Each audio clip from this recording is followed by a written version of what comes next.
Alors que la crise de la dette frappe bon nombre de pays européens, l'Allemagne reste le pays phare de l'Union. Un taux de chômage au plus bas niveau depuis 20 ans à 6,7%, des salaires qui augmentent dans la fonction publique et l'industrie, et surtout des exportations qui ont progressé de 12% en 2011. Ces exportations demeurent la grande force de l'économie allemande et permettent au pays de conserver une croissance stable. Principal partenaire commercial, l'Union européenne à hauteur de 40%. Mais la crise de la dette change la donne.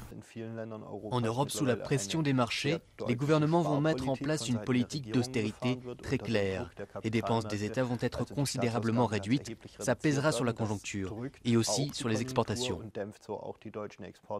Espagne, Italie, France, Grande-Bretagne, Pays-Bas, des partenaires commerciaux essentiels aujourd'hui en récession ou en fort ralentissement.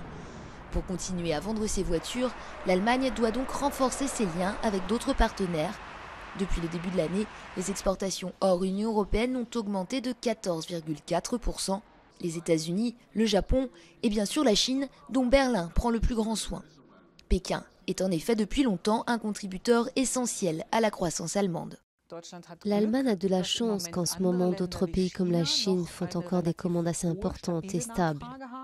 Il y a une semaine à Hanovre, le pays était donc l'invité d'honneur de la plus grande foire industrielle du monde. Wen Jiabao, le Premier ministre chinois, et Angela Merkel l'ont inauguré ensemble. Entre les deux pays, le commerce bilatéral a atteint 144 milliards d'euros l'an dernier et la chancelière a dit s'employer à faire encore plus. Pour faire reculer le spectre d'une récession et pour conserver son triple A, l'Allemagne s'éloigne donc de ses partenaires historiques, ce qui ne devrait pas rendre le rééquilibrage au sein de l'union monétaire plus facile.